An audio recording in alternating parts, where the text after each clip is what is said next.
So there's the recording. Welcome. Hello. Welcome to Ask the Book Midwife. I'm Fen, your host and book midwife. And we've been doing these roughly once to twice a month for a few months now. And it's just an opportunity for anybody who is thinking about writing a book, is writing a book, wants to write a book, to come and get some insight, ask questions, lay out what you're working on, and also just support each other through this. So I'm going to start with just a quick round robin, and if you will just share your name, a little bit about yourself, maybe where you are, what you do, and what your relationship to writing a book is. So whether are you in the process of writing a book, are you thinking about writing a book, and kind of where is that, sort of briefly, and then we'll kind of open it up to larger questions. And also if there's something specific that you would like for me to address today, just kind of like say enough for us to put a pin in it so we can come back to that. So I'm Fen. I'm the book midwife. I live in Asheville. I know all of you through various different means, actually different environments, which is always fun for me about these events, that I get to kind of see people from different parts of my life kind of come in here and share things. And I think that's everything I have to say about me for right now. Let's go to Stefanie, and we'll circle back to Ayla. Ayla's she's the operations manager for Corey's in my book alchemy company. And I'll want her to talk a little bit about her work as well here in a minute. But Stefanie, do you want to introduce yourself? Sure. Hi, I'm Stefanie. I live in Charlotte, or South Charlotte. We've been here about 5 years, moved here from Wisconsin. I have 3 children, all of whom are in college around the state. Most are performers. One of them is an IT techie little dude. But most of them are happiest when they're on the stage. And so now that they are gone, my days are filled with my mother-in-law, who lives with us now, for she has dementia, and I play granny nanny during the day.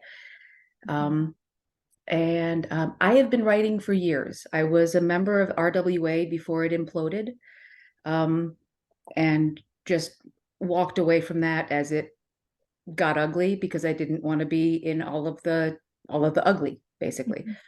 I have been working on the same book for probably 5 years, and I have the beginning and I have the end, and the middle is a bunch of sticky notes saying, and then this happens. And then this happens, and I kind of, mix them up. And as much as I want to finish that, there is a story that has been brewing in my head for the past month that I have to get down on paper soon. And so that is where I am. I need to I need to sit down and write. But knowing what I need to do and doing it don't always line up. So, but I write fiction. And right now, the story I'm working out in my head is, I guess, supernatural. Fairies and demons, and just it's taking a step into the Fae world. As a person who does not believe in it, and seeing it come alive through their mother's eyes, I guess. But it's a mess in my head. Your main character. You're saying your main character doesn't believe it? The main character doesn't believe it. Interesting. And the only thing they remember their mother saying all the time is the veil is thin and magic is afoot. And they always thought that was their mom's way of saying, isn't everything fun? And they've come to realize that it's actually a warning. And so, so I'm just messing around with how we get, I don't know, from here to there, and writing everything down. So the mess in my head becomes a mess on the paper that is then easier to futz with. Beautiful. Thank you for sharing all of that. Awesome. Darin. Hi, everyone. I'm Darin. I am based out of Baltimore, Maryland. I am a solopreneur. At the moment, I am a team effectiveness consultant, and I jumped the corporate ship at the beginning of 2022. I know Fen. Thank you. I know Fen from the Max Trailer universe, and I am at the phase of my business development where I am really working hard to engage with cold prospects. I'm sort of like burned through all my warm, like Mhm. friends, family, acquaintances, old colleagues. I've had all those conversations, and looking at a book as an opportunity to one sort of crystallize my point of view around culture and team and emotional intelligence and communication, and also to use that as an inroad to having conversations with super interesting people in the space that would be interested in my service, and that I could also learn from, and have sort of a virtuous cycle of learning and sharing. So that's what I'm here to talk about very early. It's literally, I am crafting messaging around, hey, I'm writing a book. Would you be free to talk to me? And then at the same time, sort of noodling on, well, I wonder what this book's going to be. Will I actually write one? Is this just a ploy to get people to have a conversation with me? So yeah, that's where I'm at. Still very germinating. Let's say that. Happy to be Thank you, here. Darin. I'm glad you made it today. This came up, the Max that Darin refers to is Max Trailer of Max and Katrina, a powerful duo business coaches. Darin and I are in their business coaching program. I believe in coaching. I invest in coaching for myself, as well as, always encourage other people to seek out the coaches that resonate for them. And this came up in a conversation just recently this week, I think. And Darin, I appreciate you showing up, because the conversation I want to have with you, sort of getting some clarity around your idea around what that book might look like, and maybe even some title ideas, is something that is really fun for me, and something that Corey and I are both really good at. So it'll be fun for me to kind of showcase how that conversation might go. So thank you for showing up today. Let's do it. All right. Thanks. All right, but let's get Walker, and then Ayla. Walker, if you want to make an introduction. It's good to see Hi, you. everybody. Yeah, thank you. My name is Walker. My pronouns are she, her. And I am the green assistant. I make it easy to be green. So my book is, it's already, I see the whole thing all the way through. It's a nonfiction action. This is how you take action on, it's called it's not called, the program is the recycling diet, and it just makes it easy to recycle, right? And so, but what I've realized, I love that you brought up the coaching, Fen, and Darin, because what I've realized, I got a job that I have to do because I have to have a job and play in this system, right? That capitalism that we live in. So what I've realized is I am an energy coach, and it doesn't matter in what situation I'm interacting with people. When I'm my best self, my role is just being there with people, holding space with them where they are. And so through this job, I realized, I'm doing the same thing that I do through my recycling education, but I'm doing it through my job, and I'm having to do it in conform to their system in order to communicate with people, which is fine. That's part of the game, but also I realized I'm ready to build that system for myself so that I'm out there doing it my way, communicating with people on my terms, not having to comply. And so I love that you brought up the coaching, because it really just clicked that in my head, that is my goal, is to get this out there, because a lot of people have a lot of guilt around recycling and waste. And I'm here to tell them that recycling is trash, and really the whole point is we're supposed to be supporting each other and building community, and we use recycling a lot to tear community down and destroy community. And so I really love this opportunity to empower people to make choices for themselves around something that is so highly politicized and ingrained in our heads, that it's up to us to do this thing that is actually way beyond our reach. It's a system that we didn't build but we have to live in. So like, how do we sustain ourselves and our communities while also playing this game of recycling? So that's it. But I have to get it down. I have to get it on paper. And that's part of showing up today, is that accountability, right? Now there's more people who know about it. And thank you for being here and holding that space with me. Thank you, Walker. Yeah, that's such an important topic. I know we've talked about it before. I had an incident, took a garbage from my land that has just been sitting there rotting literally for generations, and finally took it to the landfill. And I also with that took some empty paint cans and things, and had this interesting experience where I was like, okay, what's the right way to recycle these things? And even the worker there didn't know. He was like, you know what, my manager says it all goes to the same place, just throw it in the dumpster. And I thought, wait a minute. And like, if professionals whose job is waste management don't know the answers to that question, how are we supposed to know the answer to that question, right? So thank you, Walker. Really important topics. Ayla, would you introduce yourself if you're willing? Of course, yeah. I also have 3 kids, except mine are right now 4 to 11. I live in Alaska. My husband's military, so we're here for another 2.5 years. I'm loving it so far. It's great. I'm from Illinois though, so I'm from the Midwest, not from the super cold. But yeah, I love working for Friend and Corey. I love the operation side of it. I love being organized. So I always joke that the side that they hate doing is the side that I love doing. So it works great for all of us. Yeah. But yeah.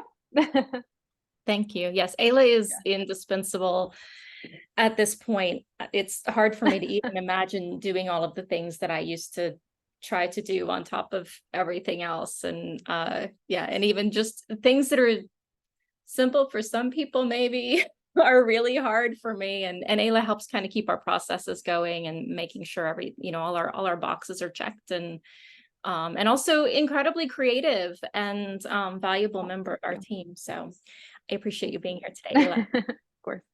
And just so you know, those of you who don't know already, Corey is my business partner, and our program our primary sort of our flagship program is called the Book Alchemy Program. We help authors go all the way from, I think I would like to write a book. We do primarily work with nonfiction authors, but Stefanie, I know we talked about this ahead of time. I have a passion for fiction as well, so I'm really happy to have you here, and we can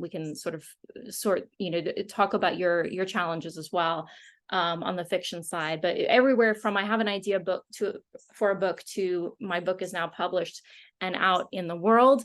And I love offering Ask the Book Midwife because it gives me an opportunity to kind of give back in a way of the work that I do with our authors, to be able to kind of bring this to everybody wherever they are in life, and help you kind of resolve whatever issues are coming up with you in the writing. So with that said, let's get into the Q&A part of this. And actually I want to start because Darin, you and I had talked about this ahead of time. I have a little bit of context for what you're working with, and because it's such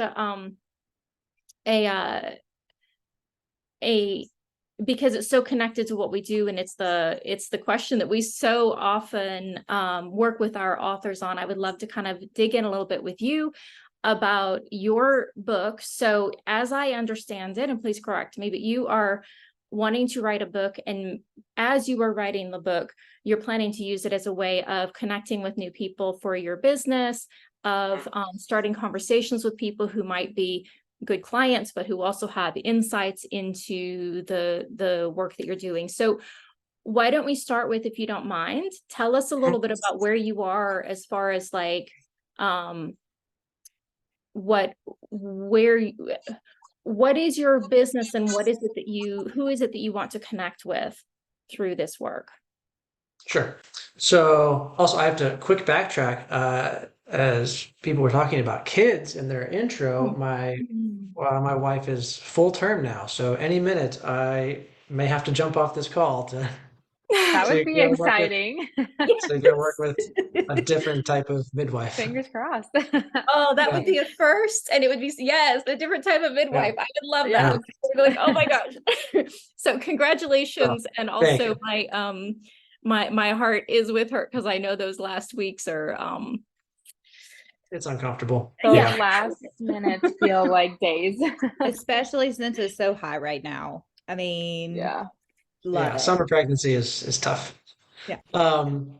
Okay, so my business, so I design and run leadership development experiences for teams. This has been I won't waste your time with the evolution of how I got to this, but that's what I do. So the most powerful thing I do is it's called emotional intelligence consulting. And so that's where I take a team and I run them through an emotional intelligence assessment. It's a full, they get 360 feedback, they get feedback from their peers, they get feedback from their manager, they get feedback from their direct reports. I do one-on-one coaching with them, and then we have a workshop or workshops to integrate that learning and build a plan and momentum to keep those leadership development systems and improvements in place. And that's what I'm doing. And I know what emotional intelligence is. I think it's fantastic. It's changed my life, changed the way I lead, changed the way I relate to other people. And at the same time, my target audience, they don't live in that world, right? They maybe they know the strengths finder, maybe they take a class, maybe they just go to their HR department and say, hey, what do you got? I'm having an issue with Johnny over here, can you help me out? So I think it's important for me to share the benefits of this, share this as I also think that the idea of emotional intelligence can seem a little bit fluffy and, oh yeah, you want me to think about my emotions and okay, I'll go meditate and no, I'm, highly pragmatic individual to a fault sometimes. I'm always, what do we do with this? How do we turn this idea into something that's actionable and repeatable and impactful? So again, very actionable stuff that I'm putting out into the world, and I want to translate that into a book, into something that resonates with potential buyers, where they say, "Hey, I hadn't thought about it that way. You hit on some good points. My team's experiencing X, Y, Z that I see you talking about. Would you come in and it'd be great to do some sort of keynote speaking, and then also the consulting itself and working with teams, because that's the passion.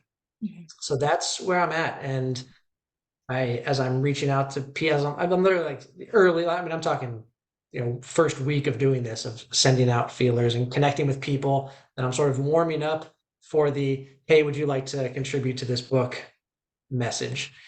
And as I'm preparing for that, some things I think I need, I could be wrong, that's why I'm here. Some things I think I need are a book title to make it really resonant. I don't want to just say like, hey, I'm thinking about writing a book.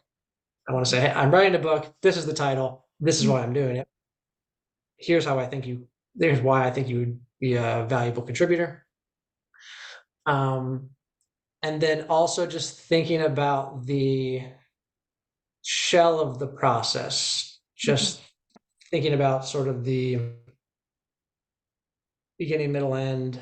How is it going to be different? Right? What's the why now? And what I keep coming back to is the importance of emotional intelligence in an AI world, right? The importance of human connection as artificial intelligence and social media continues to essentially put distance between people. So how do we? It's not it's not a manifesto against AI. I love AI. It's how do we leverage the benefits of AI to improve relationships and organizational outcomes without falling prey to a lot of the negative things that have come from supposedly beneficial technology. I'm talking, Facebook and things like that. Yeah.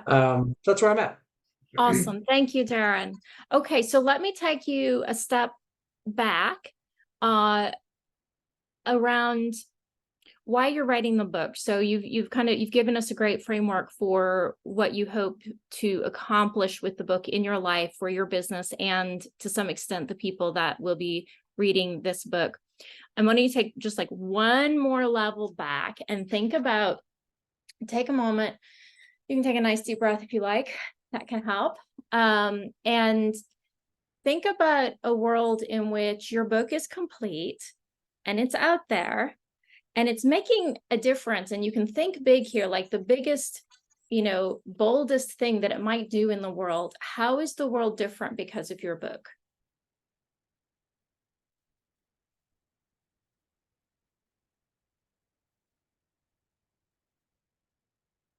And this is a good exercise for everybody on the call if you want to join in. Would you like me to share? Would you like me to? Yes, when you're ready. Okay. I don't want to influence Walker and Stefanie as they're having their visions. So, how is it making a difference? It's ultimately generating conversations and breaking down the some of the stigma that comes from, self-care, empathy. There's this idea that, business success hinges on, tenacity at all costs and this sort of do whatever it takes to get it done. And, you're going to break some, you're going to break some shit along the way. I think that that doesn't have to be the case, right? We can go a lot faster and further if we're all rowing in the same direction. And if I can get a team that's struggling to row in the same direction and not dread coming to work and having to deal with each other because they were having interpersonal challenges, that is the ultimate goal. Okay, so what I hear you saying is that in this world that your book will create, more work teams will be rowing together and happy to be at work and happy to be working with one another. Does that sound accurate? Yeah, I don't know that happiness isn't the goal, right? I mean, it's more impact and connection. Okay. So would you describe that as they're rowing together and more connected?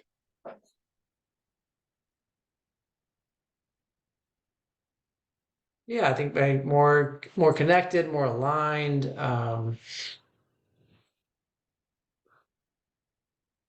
So let me just ask you this, because at the beginning I heard you talking about breaking stigma around self-care, empathy, and so on. And I hear you also saying happiness isn't the goal. So what is the goal of breaking down those barriers around self-care and empathy? It's not happy, it's what is it? I frequently come back to this idea of flow. Okay. It's loving what you do and feeling energized by what you're doing and who you're doing it with. Okay. So let me see if I can repeat back what I'm hearing and see if this is resonates for you. So in this world, more work teams would spend more time in a state of flow and energized to have the impact that they want to have. Okay. Does that feel good to you? Yeah. Also, yeah, and I ultimately want people to have more fun. I think work doesn't have to be a slog. I think work can be fun, and that hinges on your ability to feel safe and connected with your colleagues. Beautiful. Okay. In order to have this impact, who does your book need to reach? Who needs to read this book?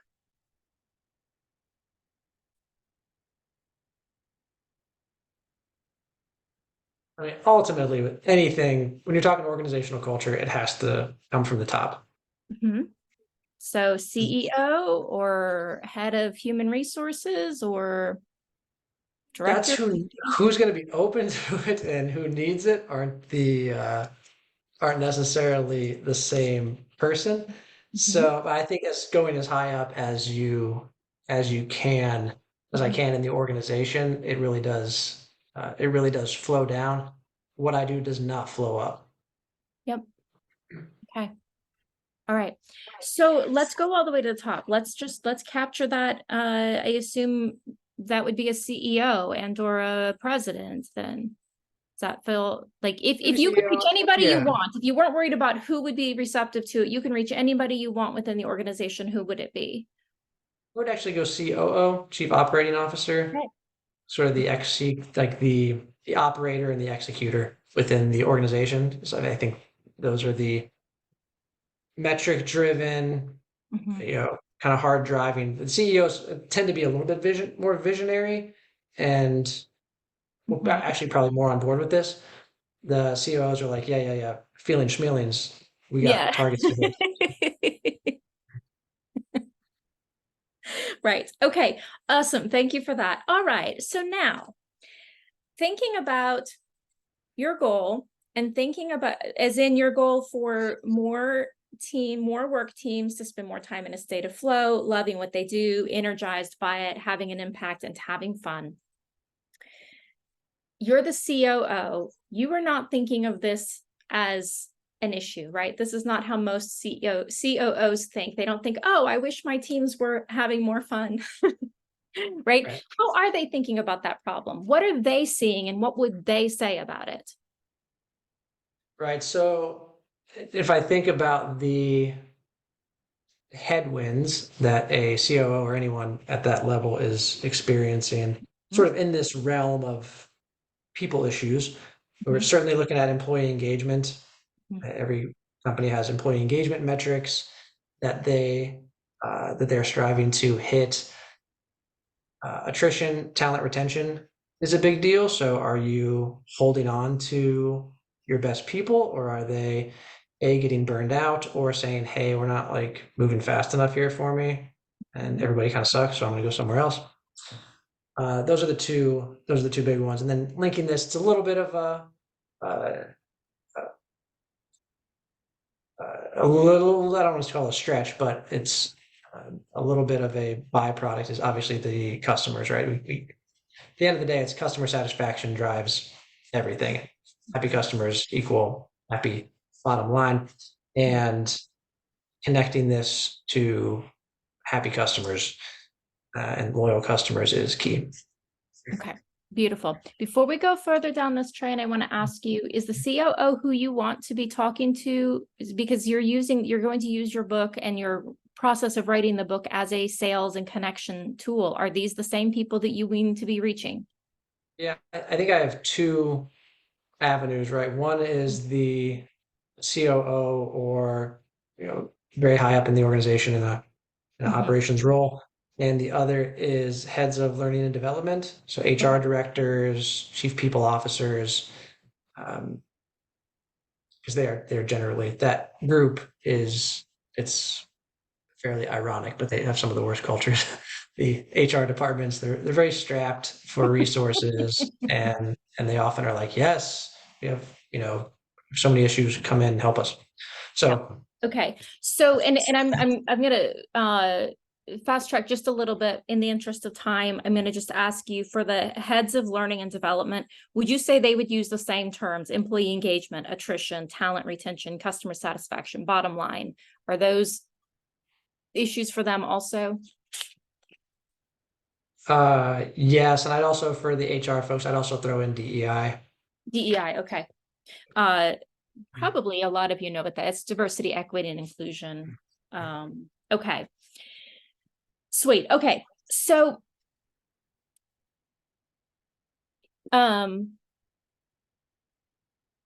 just going to be really direct here. Those are really boring words, right? I mean, you know that. Like, Oh nobody yeah, wants to write a book about employee engagement, attrition, talent retention, customer satisfaction, DEI. I mean, there's everybody's writing about those topics, right?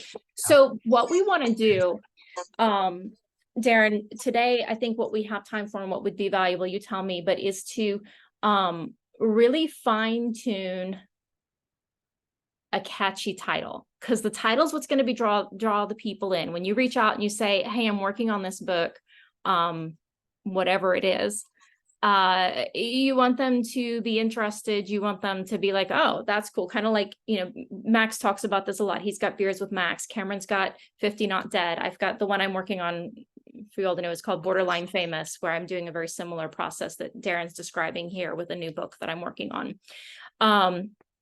And they want to, to get them to want to be a part of it, because if I'm understanding correctly, I think you're probably doing this very similarly to how we do it, which is the reach out is, I'm doing this book, I would love your insights. By the way, and maybe we've talked about this before, and again, in the interest of time, just I see this so clearly, Darin, where the conversation is, or the book is essentially case studies. And as you're writing it, as you're doing these reach outs, what you're asking people for is their story about whatever the thing is. And we're going to come up with the whatever the thing is. And then once you have the stories, the outline will sort of write itself, because you'll say, well, this one is a great example of this issue that I deal with. And this one's a great example of this issue that I help with. And so you're getting these conversations, they're sharing their stories, the challenges they've had, and or the successes that they've had. And then your kind of take on how you would address that.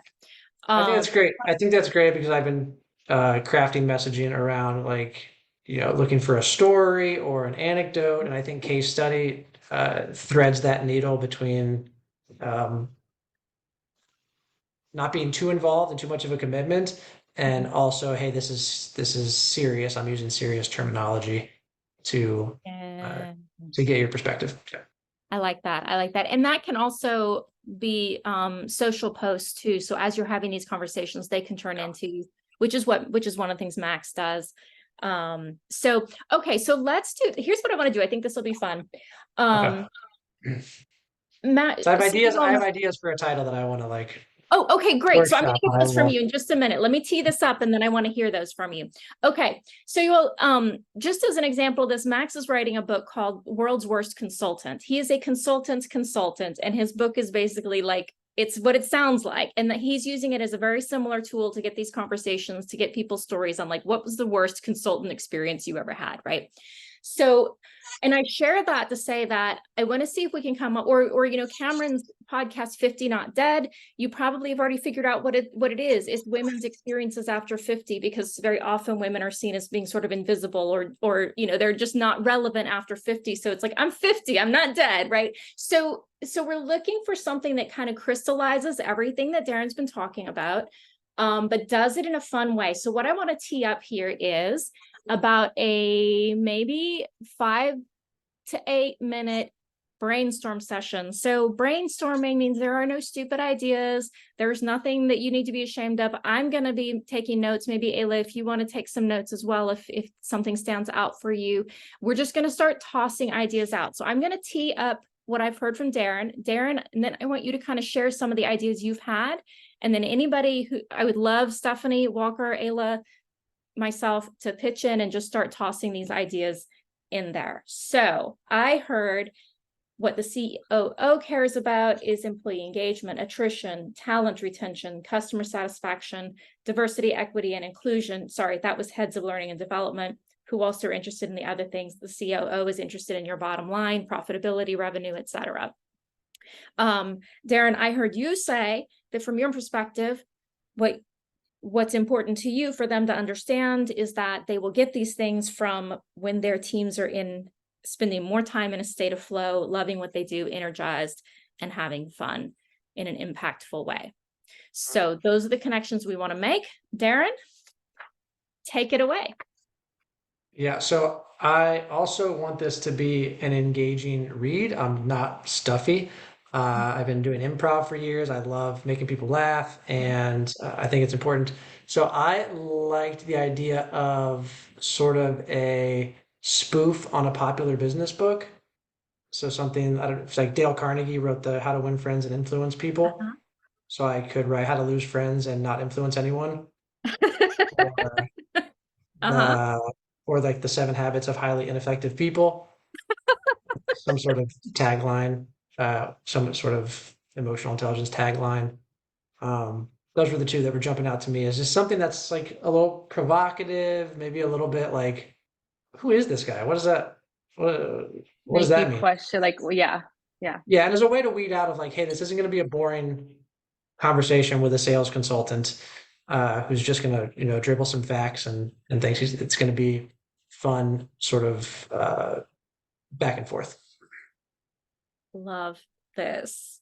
That's hilarious. It's got me thinking about what are some other like well-known business books, right? Oh, and I'll just throw out there the one that I had was based off of Max's idea, which is just The World's Worst Employee. How to Win Friends and Not, what was the site you said? How to Lose Friends and Not Influence Anyone. What was the second one that you said? 7 habits of highly ineffective people. I absolutely want to read that book. Just on the title alone. Okay. That is a Because title that would grab my I will find attention. myself in that book. Yeah. Yeah. Yeah. The second one I think is really good. And I'm imagining the reach out on that, Darin, is so simple because you ask people, what's the worst habit you've seen in your employees? And who doesn't want to share their least favorite thing? Because everyone has bad habits, right? Like we all have them. So But what's the worst habit you see in aspiring leaders or that something like let's that? punch up. I know like your goal is the CEO and all these people, but like let's be careful about pointing out the worst of employees. What's the toughest thing you have to deal with your coworkers? Like let's keep it like on this keel. Or what's the worst leadership technique you've experienced, because everybody has had leaders. Not everybody has had employees.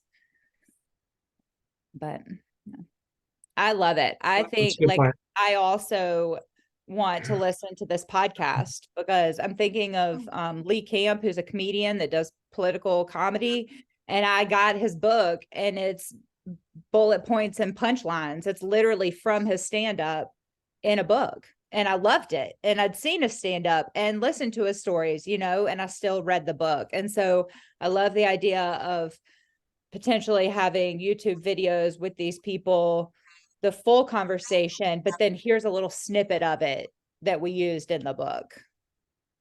Yeah, I like that. And I want to thread the needle between, because I want this to be shareable, right? So it's a little, I don't know, you tell me if I'm wrong here, but it could be a little risky to say, hey, I want you to share some, a bad experience you had with a leader that may or may not get posted on LinkedIn, where that leader may or may not see it. And I certainly don't want to louse up the invite with like, hey, just FYI, I won't share anything or blah, blah, blah, blah. Your podcast could be focused towards getting those COOs and CEOs in and interested, because they definitely want to talk about themselves and what they've done to build this business. And with those words, they like DEI, they like retention, employee retention, they like those boring words, where then your book could potentially be snippets of the worst. Yeah. But not that I'm saying mislead them, because I'm not saying that. But they love to talk. There's also like I know there's an ego stroking that's involved with this, right? I gotta, you've had so many experiences in your career, which is true for a lot of these people. It's very super impressive track records. They've been in the trenches and come out on top. And I think highlighting that, I am leaning towards getting them thinking about their teams and their people as an inroad to, hey, oh, I see that you solved that problem, but I'm hearing that you still have XYZ issues on the team. Let's talk about opportunities to address some of those existing gaps. Yeah, and I think what I'm saying here, and I also love the 7 habits of highly ineffective people that cracked me up. Keep in mind that you don't have to use every story that you get out of this process, right? The idea is to get the conversations, and you're going to learn from the conversations, you're going to meet the people, and then you can pick and choose the conversations that make it their way into the book. So my thought is, the question you ask is, if you use a title like this, the question can be, I would love to hear what you think are the worst habits of ineffective leaders, right? And then some of those people are going to have stories about other leaders that they see out there. Some of your people are going to be authentic and real and say, you know what, I used to have a habit of doing X, Y, Z. And I brought in a coach and they helped me resolve that. And I figured out that the problem on the team was me all along, right? So you're going to get a whole range of everybody else sucks and I'm amazing to actually I was the problem. And from that, you can glean the stories that fit, that make sense in the context of what you know and your expertise and what you're bringing to the table. Does that make sense? Yeah. Yeah. I like that. And I think, and I'm thinking about the title as well, and workshopping the title. Is there a way to do that doesn't have a negative impact on credibility, right? I'm thinking about even like a LinkedIn post where I say, here's what the book's about. Here are 3 potential titles. Let's vote. Oh, you mean brainstorm the that? title of your book out on LinkedIn? Yeah, just crowdsourcing the title. I don't know if that's makes it come across as like, hey, I don't know what the title should be, or should I just go out there and say like, this is the title. I know it's the best. I in my opinion, workshopping it is great. I wouldn't think less of somebody. I would think it's market research basically. And also it starts getting people interested in your book because they're going to chuckle at those and be like, oh my God, I'm going to want to read that book. Right. Yeah. And then they're going to want to follow along. Right. I mean, the same way that we all did just now. Mhm. Like the question is, you get to take one book with you on, this trip. Which of these 3 do you pick? Oh yeah. You see these 3 books at the Right. at the library. Which one do you walk away with? I love that. And I That am, was yes. yeah. Yes. I am mindful of time. I want to make sure we have, some time left for additional questions. But Darin, how are you feeling about the conversation we've had today? Does that help you? That's helpful. It's good to get the reaction to those book titles. And again, I live in this world, so like the Dale Carnegie book, I'm very familiar with, but I think that's not as widely known. Which one? The how to win friends and influence people. I don't know if that's as widely, because the title, the issue with it is the title only works if you know the have, book. if Does you know anybody the not know original that book. book? Just in this group, quick poll. Does anybody not know How to Win Friends and Influence People? You've never heard of it, I've Ayla? heard that. Okay. I haven't heard I of kinda either of those 2. Oh, interesting. And I haven't heard of either of those 2. And the second one pulled me more than the first one. And I think the second one pulled me more because I have ADHD, and I very much so all the time feel like I am ineffective, even though I know I'm not. So that second one made me feel like, okay, do I have any of those habits? It's something that I can like overcome better, or more people like me than I think. So that's why the second one pulled me more Gotcha. to it. That's good to know because I think that one tracks. Yeah. Whether you've read The 7 Habits of Highly Effective People or not, that title works. Yeah. And I think it makes that Exactly, yeah. conversation really easy too. I mean, it's such an easy question to just say, what do you think are the worst habits of ineffective people, right? And what are your most ineffective habits, right? Yeah. Because then Yeah, like we can yeah. ask direct questions. It's not just about other people, but if it's easier for them to talk about other people, great. We got that avenue too, Right. Yeah. Community for me. Yeah. Yeah. No, that's great. Thank you. Yeah, I don't want to eat up the entire hour. So thank you for everyone for your input here. I really appreciate it. I feel good about this. Oh, that was amazing, Darin. Thank you so much for your question and for showing up, even though I know you're in this state of like, I may go to the hospital at any moment. Yeah. So that was amazing. I loved learning more about your book, and I do want to take a few minutes. And Stefanie, do you want to talk to us a little bit more about your challenges with your novel? So what I'm hearing you say is you feel really good about your beginning, you feel really good about your ending, you kind of know what's happening in the middle, but you haven't written any of it. So is your challenge how to create the habits that will enable you to sit down and finish that? Or is your challenge deciding whether to move forward with this new work? Or like, where do you see your biggest kind of questions and issues around that? Right. Well, a lot changed in the last 24 hours for Oh, me. And okay. so right now, what's in my head is getting the new story out. Hmm. Um, Is that a novel or a short story, the new one? I don't know. You don't know yet. Okay. I don't know how long it's going to be. I have a multitude of characters, and I'm not sure how they're all going to fit in here, or if they will all fit in one book or one story. Mhm. So I'm unsure. All I know is that I need to create the habits where I sit down and write every day rather than, oh, I'll do it when I'm done with X, Y, and Z. So what stops you from doing that now, from having that? And this is not a judgmental question at all, because we all have things that stop us doing the things that we wish we were doing, right? So so what's stopping you from having that routine now? Me. I am stopping Okay. that. I am the problem. Okay. So let me get a little deeper with that question. And maybe let's just take a nice deep breath, all of us, because I get in a hurry because I'm watching the time. I'm like, oh, but hurrying doesn't get us there any faster. So okay. So you say the problem is you. Mhm. What is it in you? Is it a fear? Is it executive functioning? Is it not knowing what the next step is? What's inside of you that's in the way? It is a combination of OCD, ADHD, and anxiety.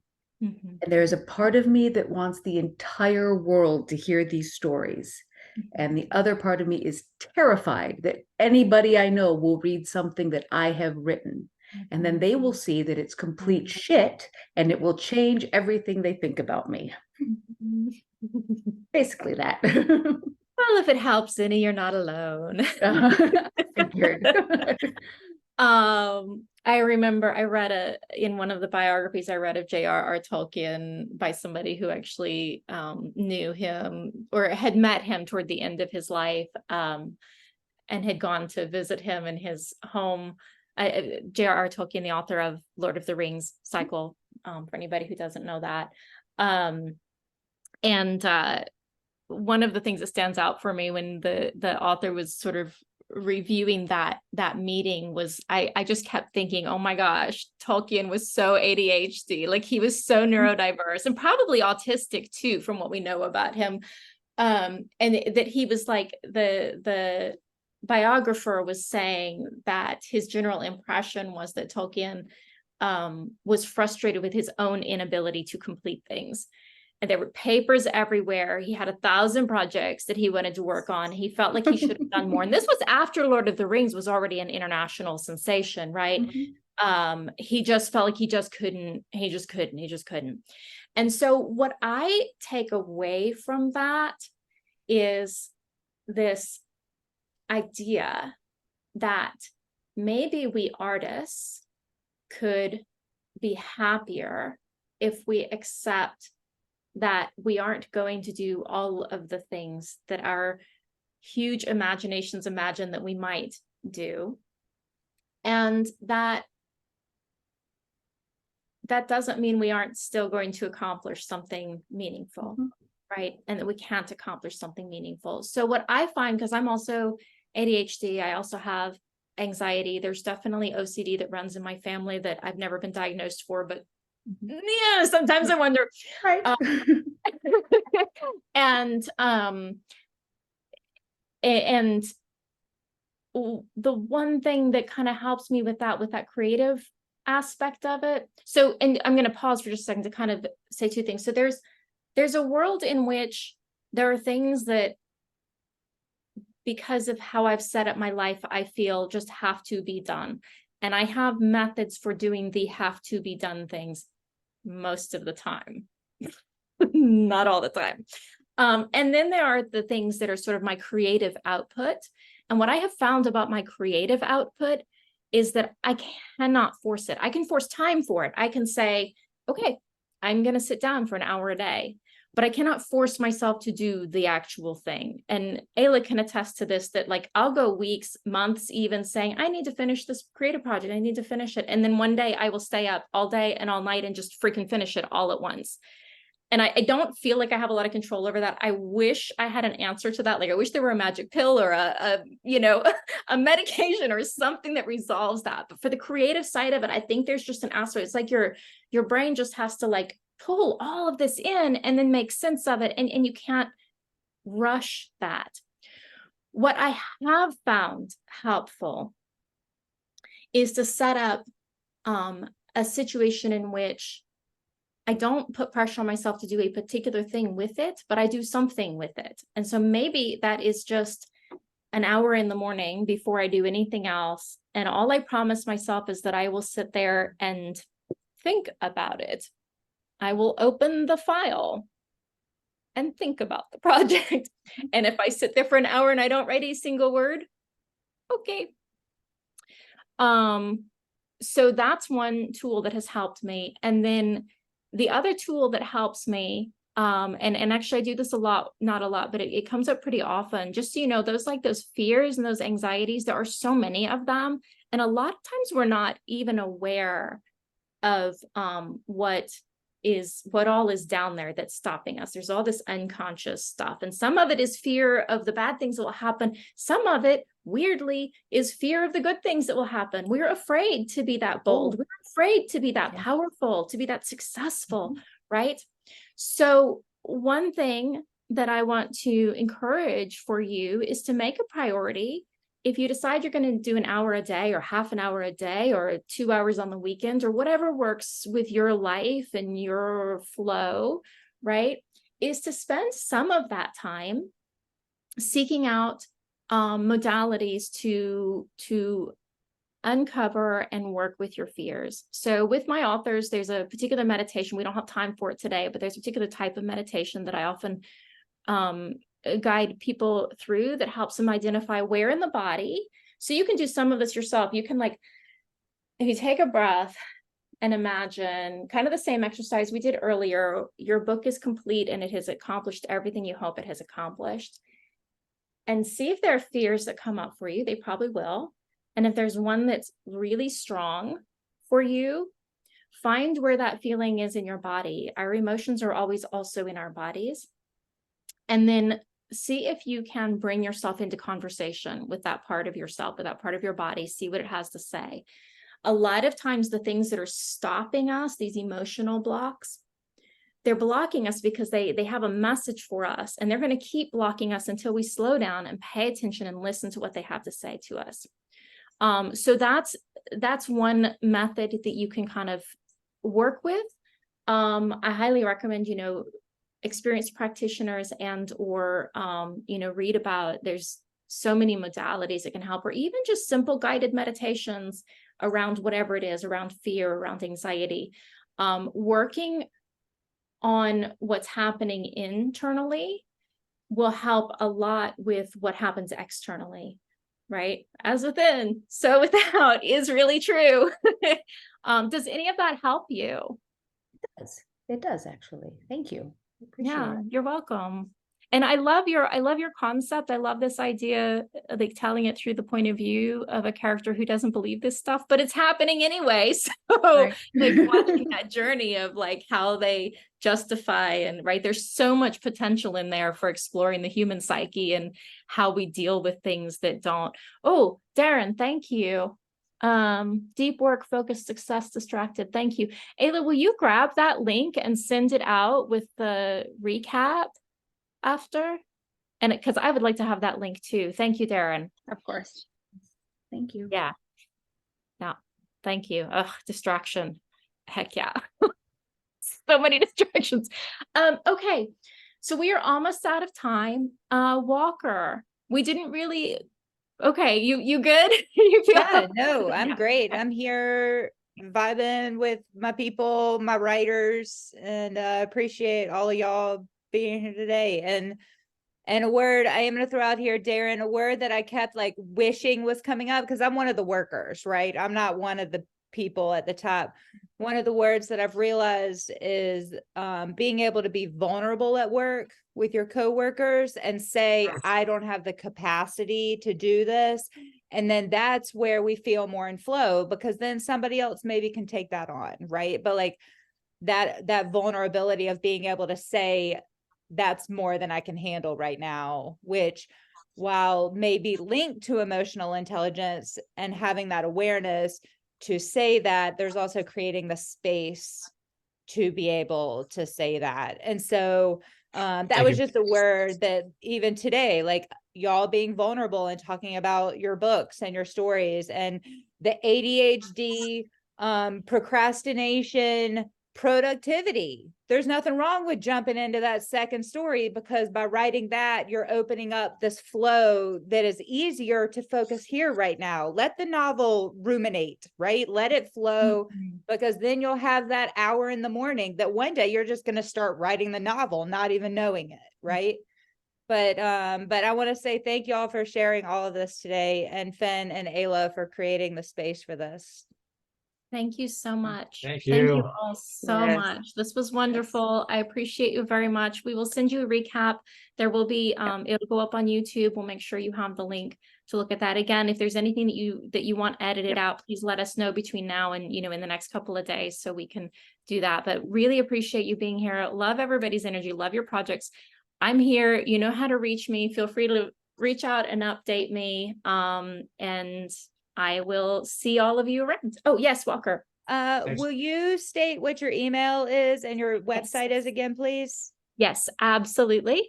I'm going to put it because the spelling is a little challenging. Mhm. It is. Bye, Darin. Thank you so much. I'll see you around. Not the Good baby appointment, luck. a baby Good luck. appointment. Bye. Okay. Okay, so yes, I just put my website and my email address in the chat. Oh, he has a baby appointment. Okay. I was Not like, baby wait a minute, boy. did that happen? Did that just happen? Did she just go into labor while we're like, oh my God. Okay. So the chat does go away after. So if you want those, go ahead and grab them. And also those will be in the follow-up email. So you'll have all of that. So yeah, don't hesitate to reach out to me. I can't promise that I'm always swift in my email responses. It depends on where you've caught me in my energy at any given time, but I do care about your projects and what you're up to. So just let me know, and really appreciate you guys being here today. Thank you. Thank you. Thank you. Thank you, All right, everyone. thank you. All right. Bye, guys.